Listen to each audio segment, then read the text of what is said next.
Le printemps précoce en Pennsylvanie du Sud-Est est une catastrophe. On ne sait jamais à quoi s'attendre en avril. La pluie tiède a fait pousser l'herbe à une vitesse fulgurante, comme si elle était dopée aux stéroïdes. Normalement, je ne touche pas à la tondeuse avant la mi-mai, mais cette année, c'était une jungle dès la première semaine.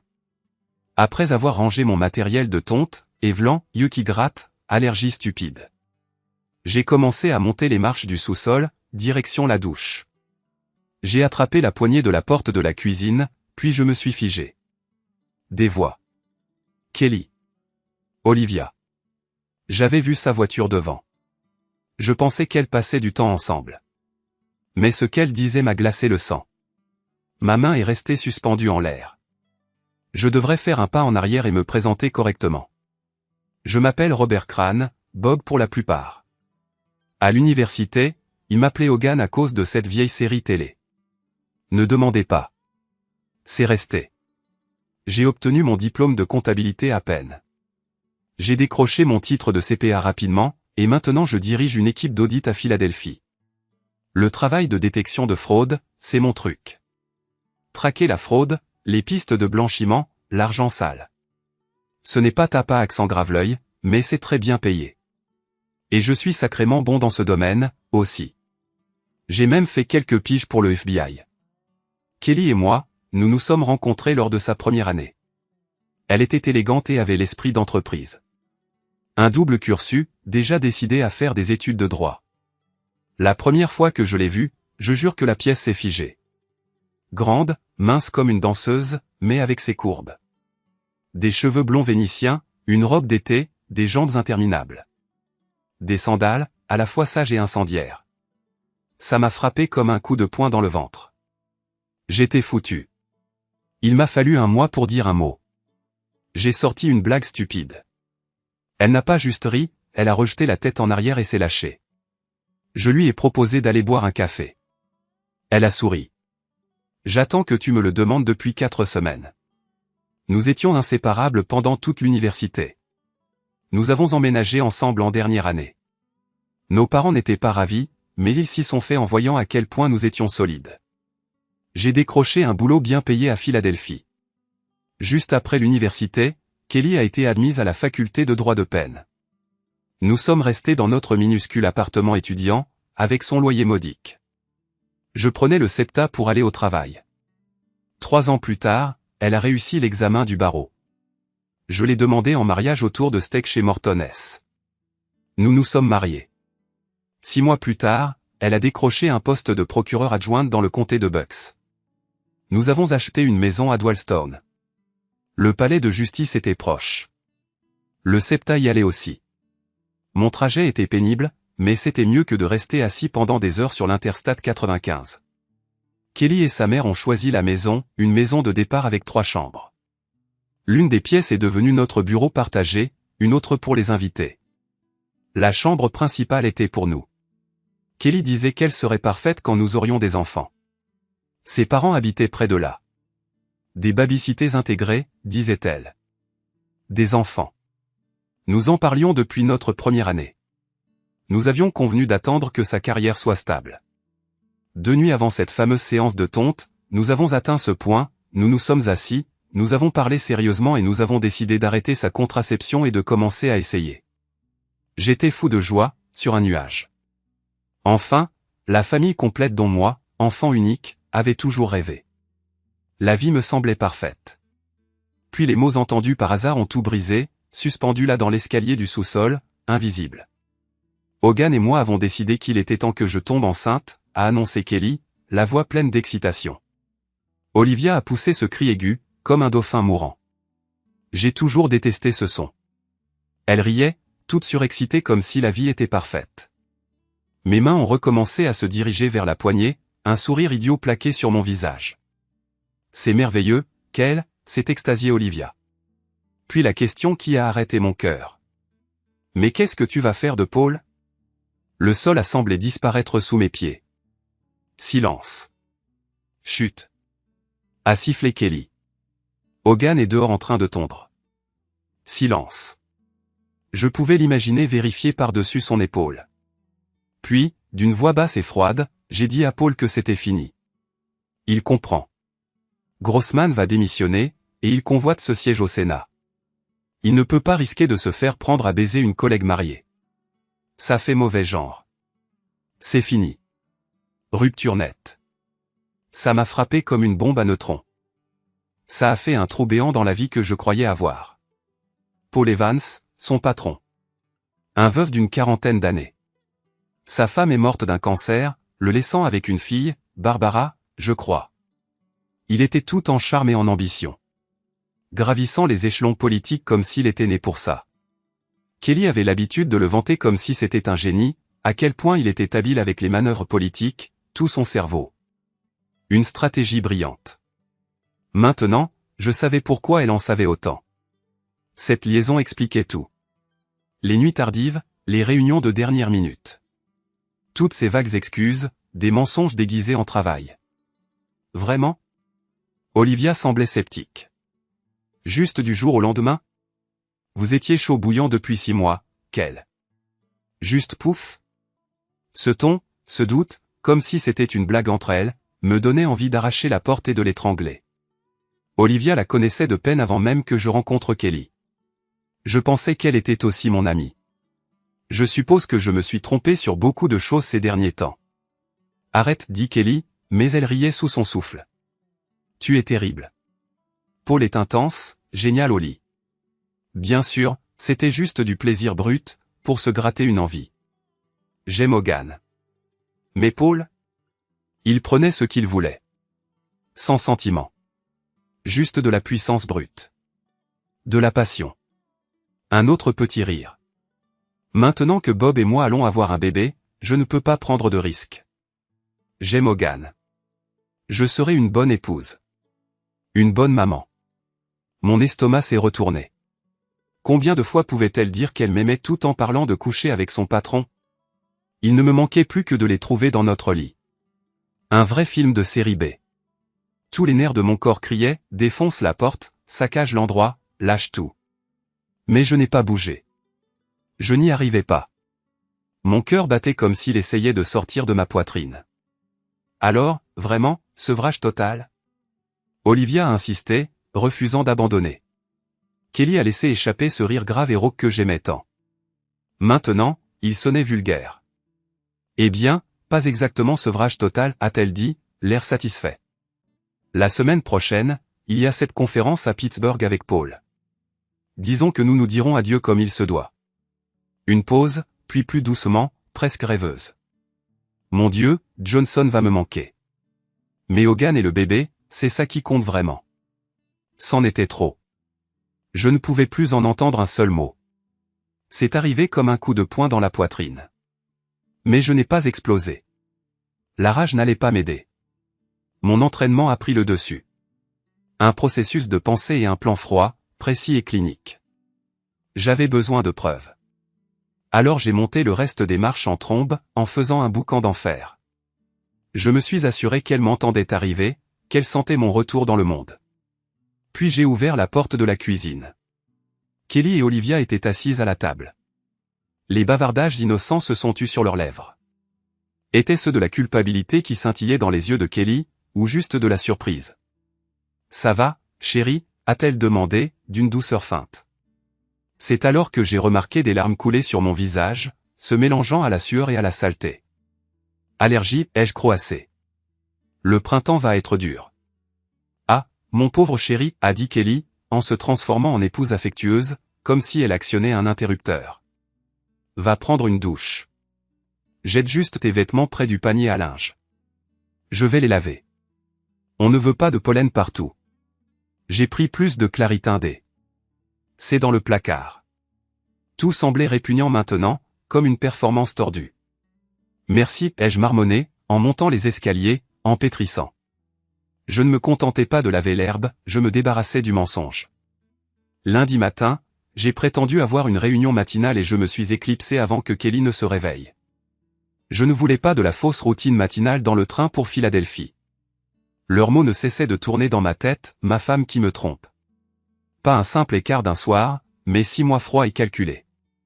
Et maintenant, elle arrête.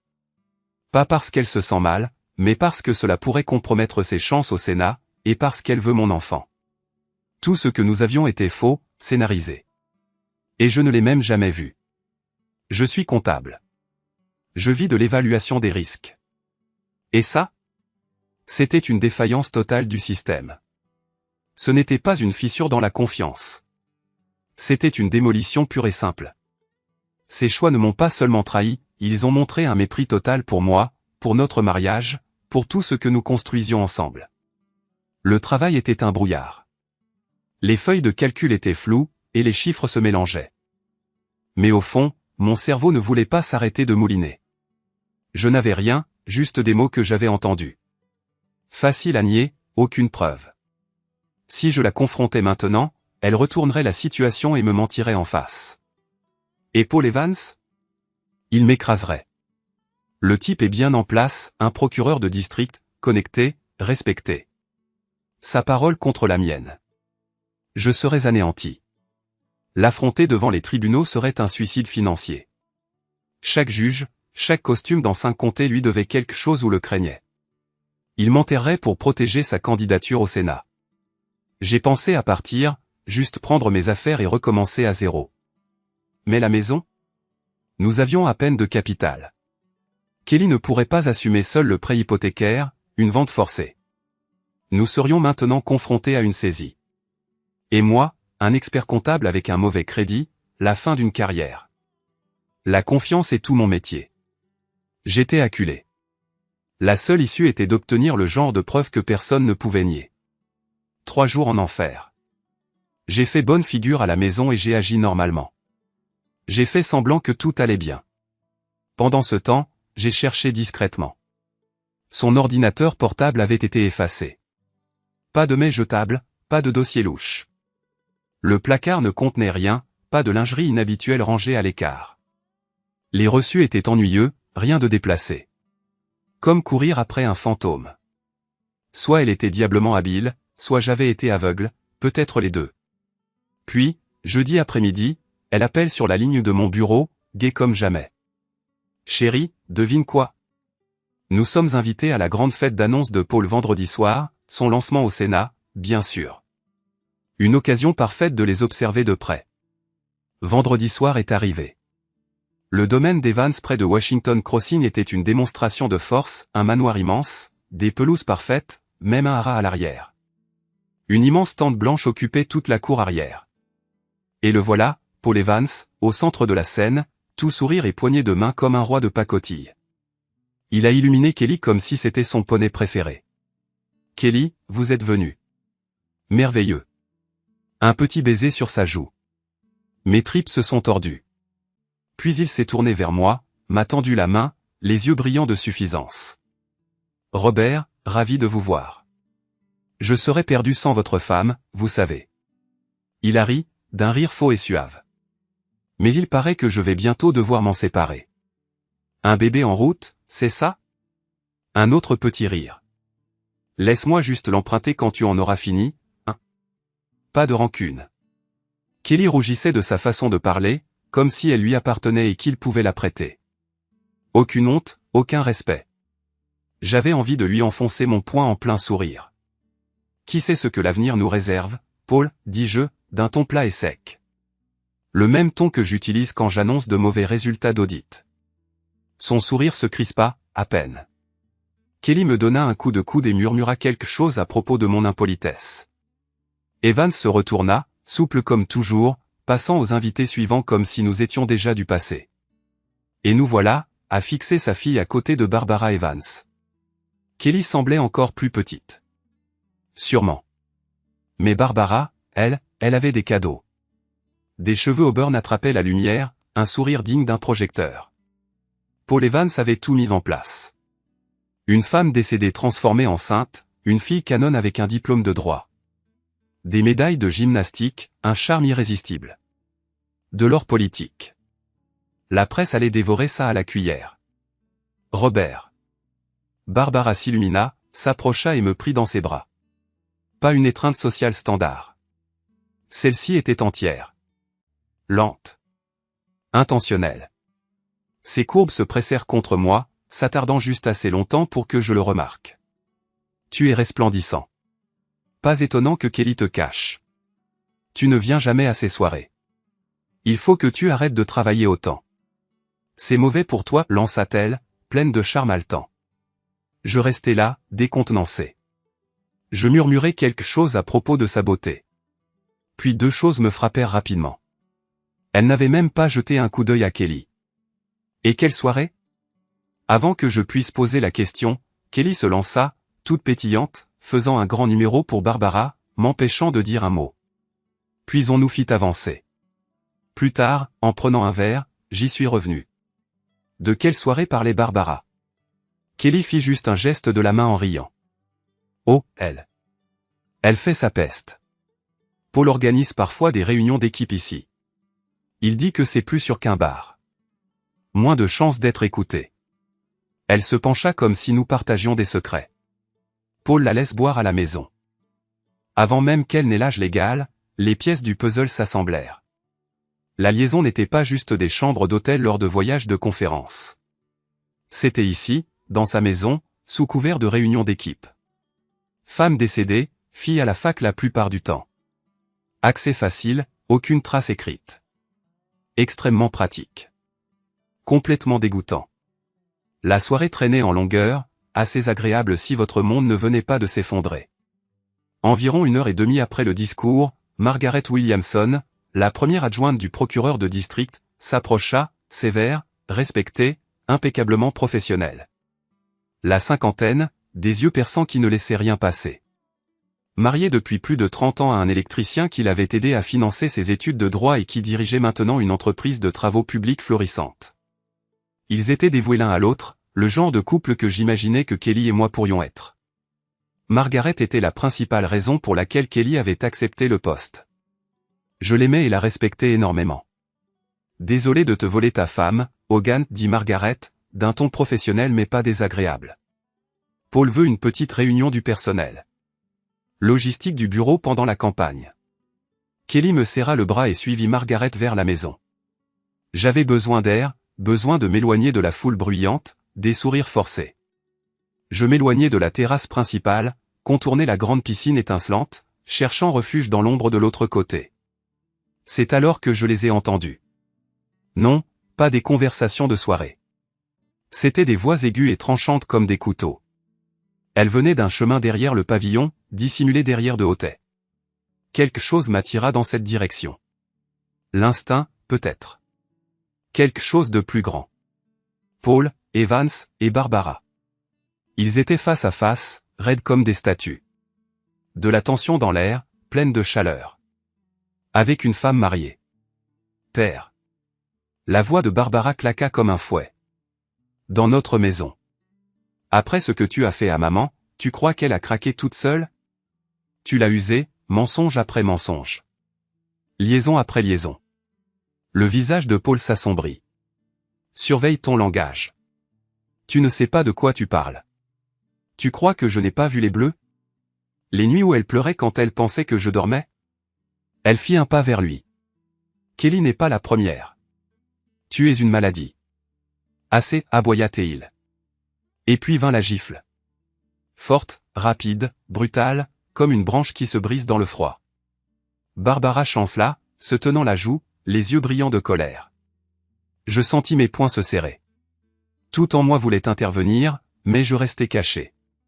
Ce n'était pas mon rôle. Pas encore. Tu te tais sur ma vie, grogna Paul, à moins que tu ne veuilles tout perdre. Compris. Barbara ne sia pas. Sa voix tremblait, mais ne se brisa pas. Je ne veux pas de ton argent sale. Maman m'a laissé le sien. Je m'en sortirai. Paul fit un pas en avant, ajusta son costume. Calme, glacial. Ne me teste pas, Barbara, ou tu le regretteras.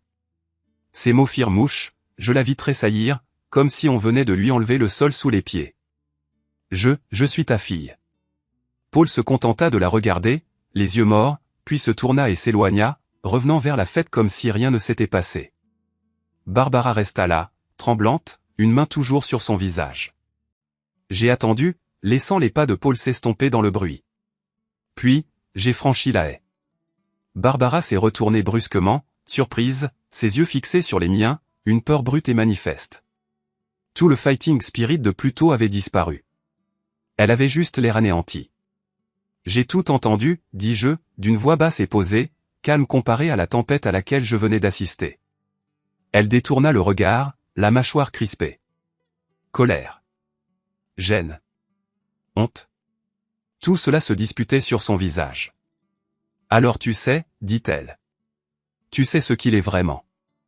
Je savais qu'il baisait ma femme, dis-je, la voix rauque comme du gravier. J'ai surpris Kelly en train de parler de leur petite fête d'adieu. Sa tête se releva d'un coup. Tu savais pour Kelly? Ouais. Depuis quelques jours. Je fis une pause, puis je franchis le pas. Ton père. Il prend ce qu'il veut.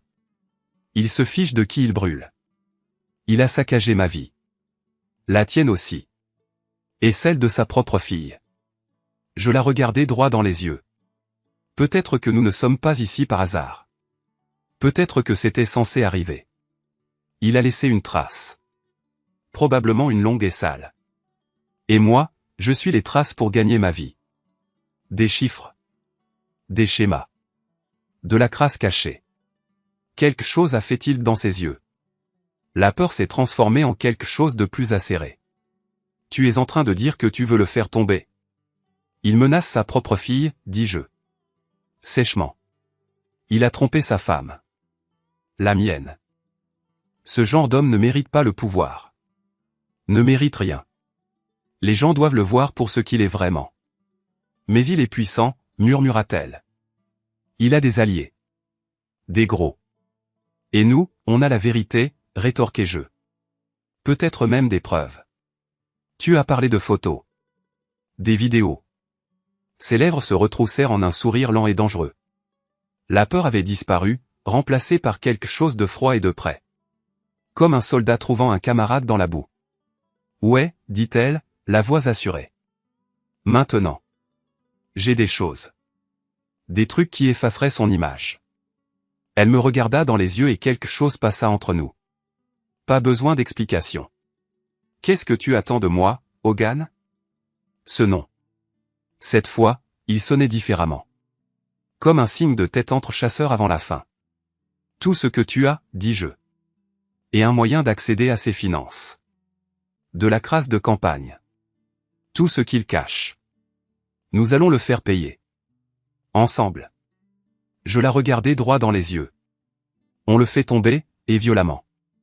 Elle hocha la tête une fois, sèchement, fermement. Pas de poignée de main, pas de discours. Juste une douleur partagée, une rage partagée, et le début de quelque chose d'irrésistible. Paul Evans n'avait aucune idée de ce qui l'attendait. Mais il allait le savoir, et très vite. Les 3 jours suivants furent chaotiques, silencieux, concentrés, un chaos dangereux. Barbara était une vraie pro. Des années de rage et de peur refoulée l'avaient transformée en machine. Elle a installé des enregistreurs de frappe sur ses ordinateurs portables personnels et professionnels, cloné ses disques durs, piraté son cloud.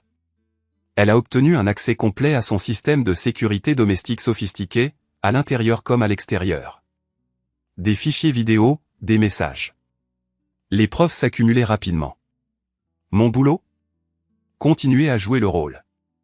Mari normal, aimant, ignorant. Mais j'ai commencé à préparer le terrain. Des gestes subtils. Une distance froide. J'ai simulé une élongation haleine. Une excuse facile pour esquiver. L'intimité me donnait de l'espace, lui donnait des doutes. La vérité. L'idée de la toucher me donnait la chair de poule, sachant qu'elle l'avait laissé entrer, et Dieu sait combien d'autres. J'ai fait des tests pour certaines maladies spéciales le jour même. Résultat négatif pour le moment. Barbara a collecté des données financières et des sauvegardes cloud, mais j'avais besoin de quelque chose en dehors des comptes, alors j'ai passé un coup de fil. Red Angelo. Détective privé. Ancien flic. Il savait encore comment mener une enquête sans laisser de traces numériques. Vous voulez des dossiers sur Evans, dit-il, sans carnet, sans enregistreur, juste cette voix grave et une lente agitation de sucre. Ça va coûter. Le prix ne m'inquiète pas, dis-je. Je veux ce qui n'est pas dans les journaux. Hors des comptes. Des affaires. De l'argent. Des points de pression. Rehocha la tête. Une fois. donnez-moi 3 jours. 2 jours plus tard, il a appelé. Je l'ai retrouvé au dîner. Il a fait glisser un dossier en manie sur la table comme s'il était radioactif. Je l'ai ouvert et c'était là. Des enfants secrets. Des photos, des actes de naissance, des récapitulatifs de transfert. 2 noms entourés en rouge. La première, dirait, en pointant une blonde au visage de bébé portant un badge du personnel, était une collaboratrice de campagne. Elle est tombée enceinte 3 ans avant la mort de sa femme. L'enfant a 5 ans maintenant. Règlement à l'amiable discret. Elle reçoit 2000 par mois. Indiquée comme consultante au point. J'ai tourné la page. Une fille plus jeune, 19 ans. Celle-ci. Bénévole à l'hôpital. Née 8 mois après le décès de sa femme. Même chose. Pas de bruit. Je sentais ma mâchoire se serrer. Les 2 étaient payés sur les fonds de campagne. Réesquissa un sourire sinistre. Directement pris dans la caisse. Comme si c'était de l'argent de poche. Une erreur classique de débutant. Paul Evans n'était pas seulement un tricheur. C'était une bombe à retardement ambulante. Jeudi matin, Kelly avait fait ses bagages pour Pittsburgh, son grand adieu avec Paul, complètement inconsciente, un peu irritée que je ne sois pas plus emballé par le voyage ou par nous. Elle s'est glissée derrière moi à la table de la cuisine, le café à la main, les bras autour de mes épaules. Elle a pressé ses lèvres contre mon oreille. « J'espère que tu te sentiras mieux d'ici dimanche, mon grand, murmura-t-elle. Haleine chaude, parfum familier. Ça me donnait envie de vomir. Pour qu'on puisse commencer à travailler sur ce bébé. La façon dont elle le disait, si naturellement, comme si tout n'était pas un mensonge. Il m'a fallu toute ma volonté pour ne pas me dégager. J'ai juste besoin de repos. De glace ai-je marmonné dans ma tasse. Je lui ai embrassé le front, par habitude, vide, de façon robotique. A-t-elle ronronné, se rapprochant. J'aimerais pouvoir rester. Être juste à la maison tout le week-end. Sans vêtements. Avec toi. Tu pourrais toujours dire à Evans qu'il y a eu un imprévu, ai-je dit. Je n'ai pas pu m'en empêcher. Quelque chose de plus important. Les mots sont sortis doux, mais tranchants comme du verre. Elle s'est légèrement raidie, s'est retirée. Quel est ton problème avec Paul, Bob? Sérieusement? Tu as été grossier à la fête. Et maintenant ça. On dirait que tu le détestes. Il est temps de frapper. Juste un petit coup. Laissez entrevoir une fissure. J'ai haussé les épaules, jouant la désinvolture. Honnêtement, les types comme Evans m'horripilent. J'ai vu trop de pontes s'écrouler, se croyant invulnérables, jusqu'à ce qu'ils ne le soient plus. Elle a marqué une pause. J'ai continué. Gros poisson, petite mare, vendant un rêve comme Semer l'année dernière. Détournement de fonds, coucherie, et finir en prison fédérale. La famille est détruite. Je bois une gorgée de mon café, le laissant planer. Evans me fait cet effet-là. S'il arrive à Washington, il courra après les stagiaires dans la semaine. Les mecs comme ça, la machine finit toujours par se gripper. Je l'ai regardé, impassible. Quand ça arrive, je ne veux pas être près du crash. Kelly était sidérée. Elle avait déjà entendu mon cynisme professionnel, mais jamais dirigé contre son mentor, son amant. Hogan. C'est terrible. Paul est un homme bien. Il a tellement fait. Sa défense sonnait faible, presque suppliante. Un klaxon de voiture a retenti à l'extérieur. Paul arrive avec l'avocate Junior Chaperon. Il est là. Kelly a soupiré, frustrée. Elle m'a jeté un regard, du regret, de la peur, de l'impatience se disputant sur son visage. Sois à la maison dimanche. On en parlera. Prépare-toi, mon amour. Elle a essayé d'être enjouée à nouveau. On doit faire un bébé. Un autre baiser, celui-ci rapide, exigeant, une réponse que je ne pouvais pas lui donner sincèrement. Je t'aime, a-t-elle soufflé. Elle a attrapé son sac. Au revoir, mon chéri, a-t-elle lancé depuis la porte. Au revoir, Kelly, ai-je dit doucement à la porte qui se refermait. 30 minutes plus tard, j'étais dans le train pour Philadelphie, pour rencontrer Barbara. Rencontrer le FBI. L'examen des preuves était d'une satisfaction sinistre. Paul Evans n'était pas un cerveau criminel. Il était modérément prudent, méthode standard arrogante, sociétés écran. Des comptes offshore d'environ 2 millions retracés, probablement davantage de dons de campagne cachés, blanchis à partir de sources douteuses. Revenir sur certains dont jusqu'à des accusés qui ont bénéficié de négociations de peine suspectes. Quid pro quo classique. Juste assez profondément enfoui pour paraître propre.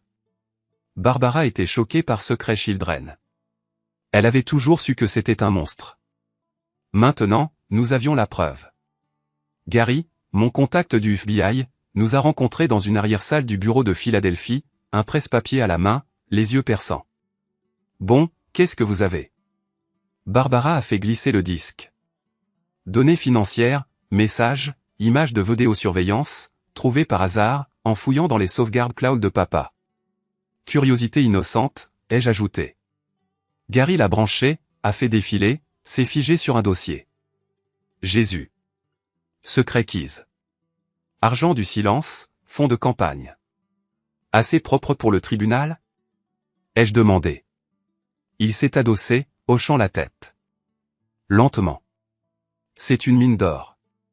Vous allez agir dessus, assignation d'ici mercredi, au plus tard, peut-être plus tôt. Barbara a croisé les bras. Il se présente au Sénat.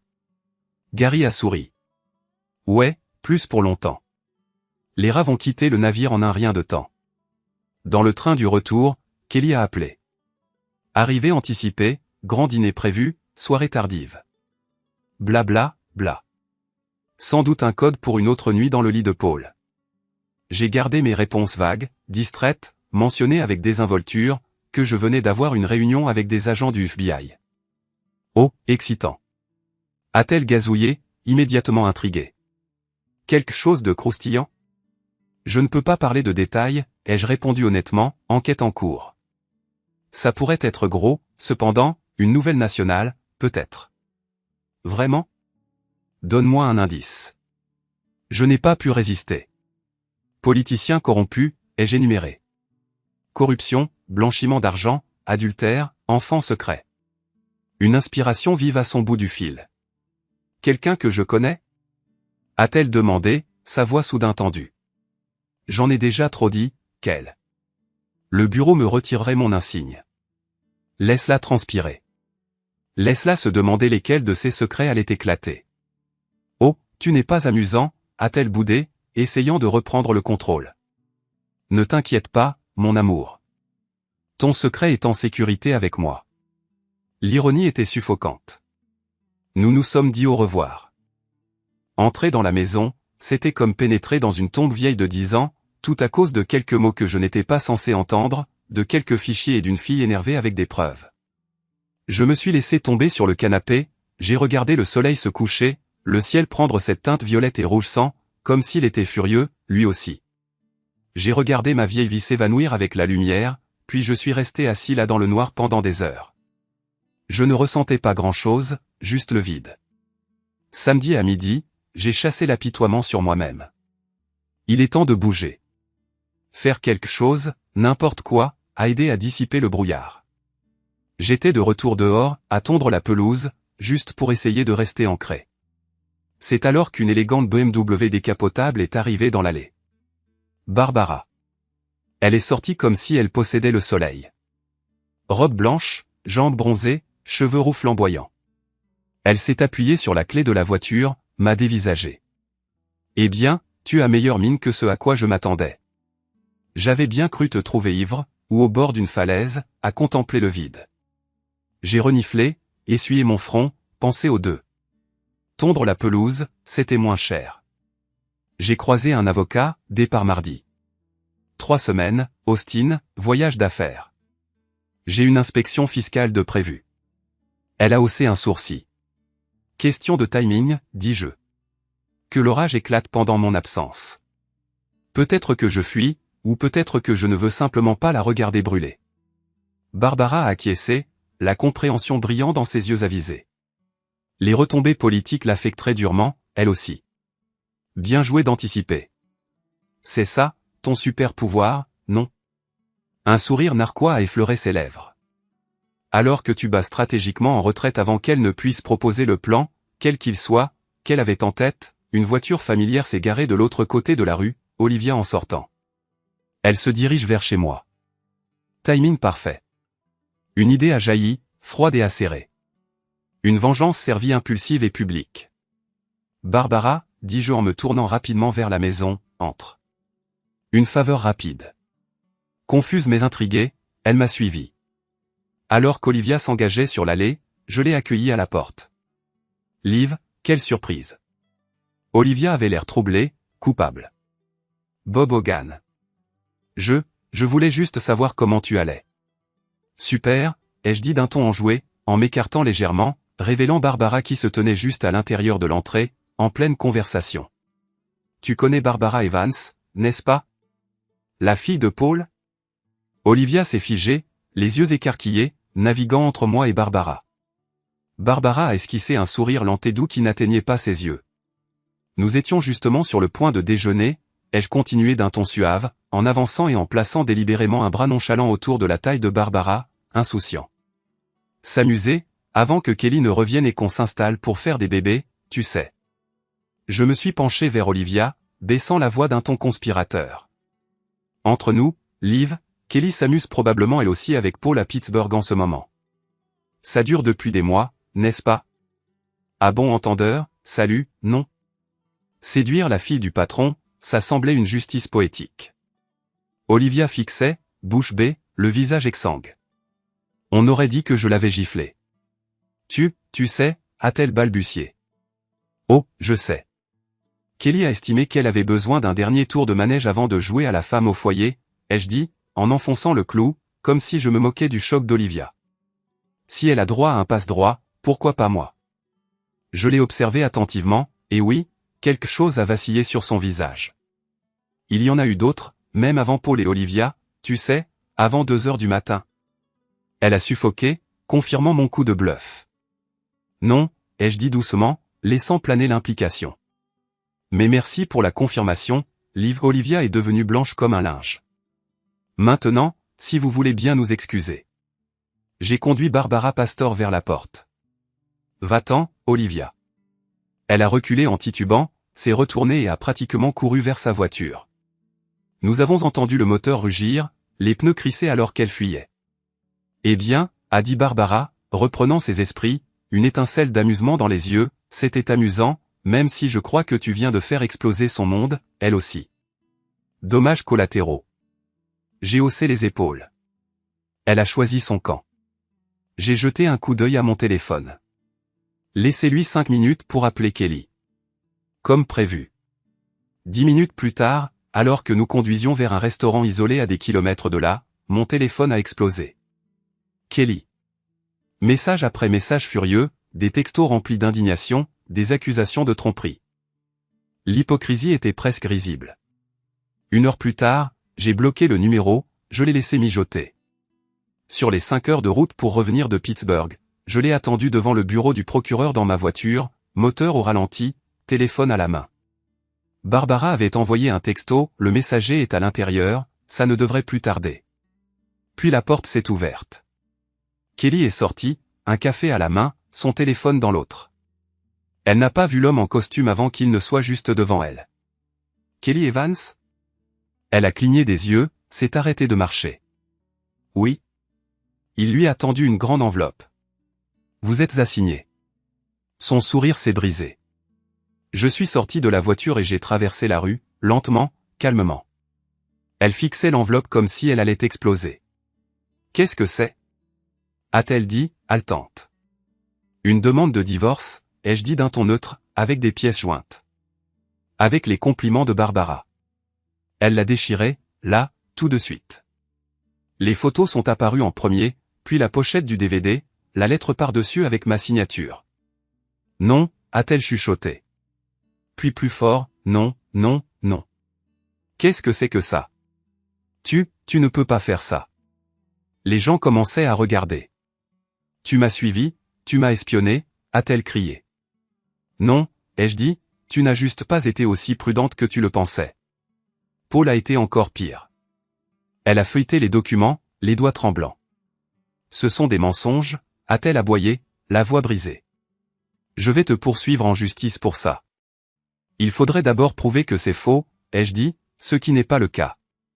Elle a levé les yeux sur moi, les yeux écarquillés, le visage pâle maintenant. Elle a secoué la tête, en chuchotant, « Tu n'es pas aussi froid, ce n'est pas toi. Tu ne m'as jamais connu, ai-je dit. » C'était ça, le problème. Et puis elle s'est effondrée là, sur le trottoir, les genoux heurtant le béton. Les gens se sont précipités. Une assistante juridique l'a rattrapée avant que sa tête ne touche le sol. Je suis resté là une seconde de plus, puis je me suis retourné et je suis retourné à ma voiture. Je ne me suis pas retourné. C'était censé être le grand jour de Paul Evans, le lancement de sa campagne pour le Sénat. Salle de bal d'hôtel, bondée, épaule contre épaule, caméra, journalistes, donateurs, les habituels nababs imbus d'eux-mêmes s'auto-congratulant par des applaudissements. Barbara était là, quelque part dans les coulisses, élégante, sereine malgré la pression. J'étais assis au deuxième rang, juste derrière la tribune de presse, à regarder Paul faire le pan sous les projecteurs, tel un animateur de jeux télévisés. Margaret Williamson se tenait à ses côtés. Sourire crispé, posture raide. Elle a jeté un coup d'œil dans ma direction une fois, le signal que le moment des questions était venu. Je me suis levé, le microphone est passé dans ma main. Le silence s'est fait dans la salle. Robert Crane, ai-je dit, expert comptable judiciaire. Le visage de Paul s'est figé.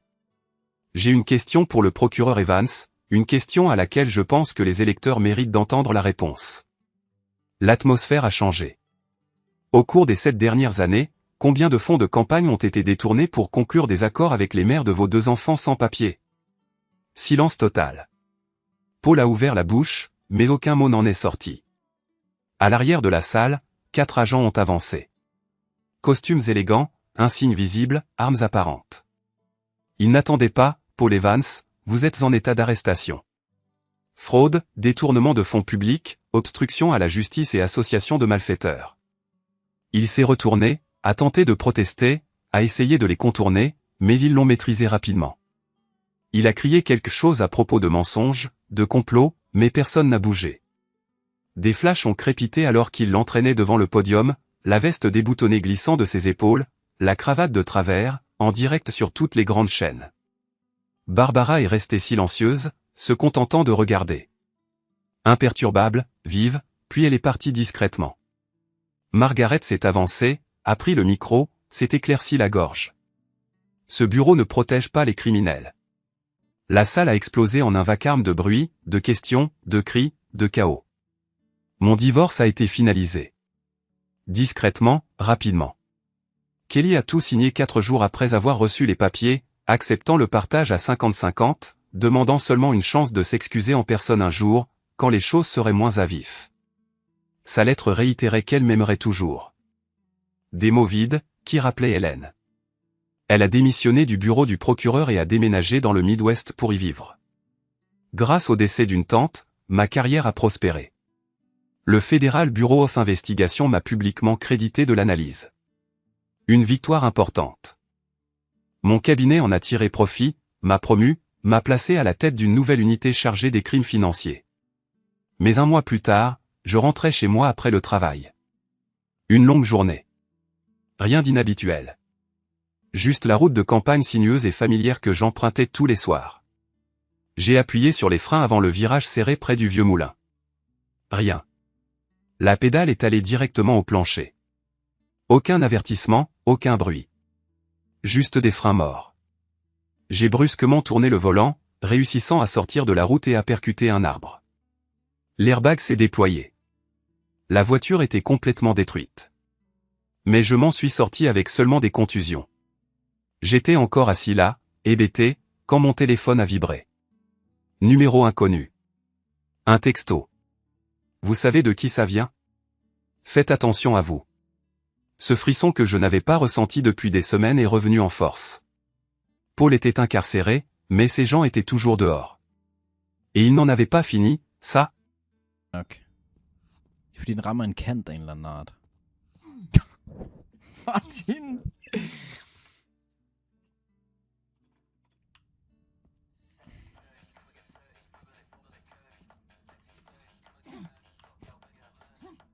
Tak, Kroger, eller Musse.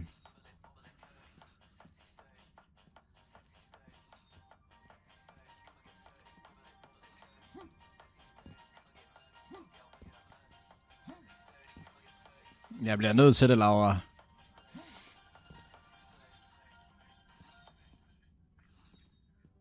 Det går sgu ikke.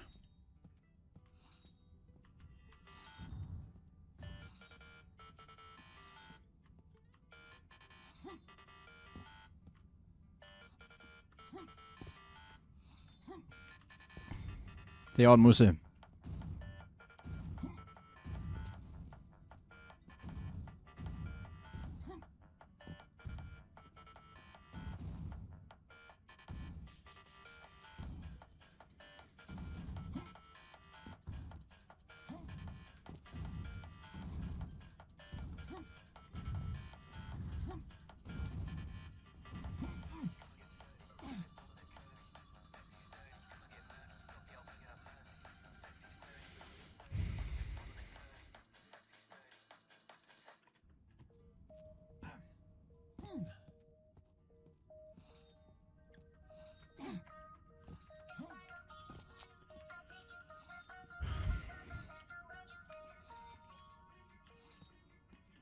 Jeg tager sgu i byen om lidt i stedet for der lort.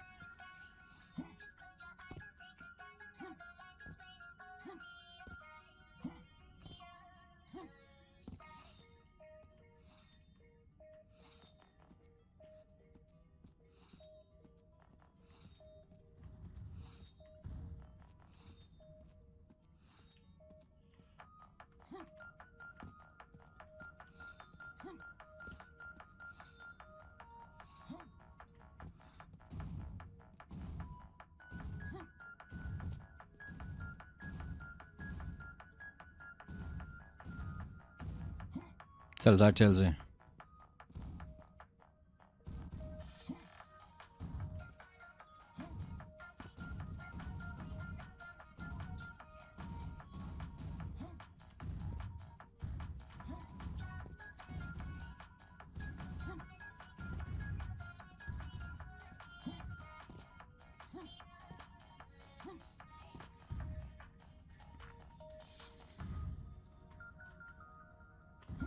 Jeg har det på samme måde med Momo.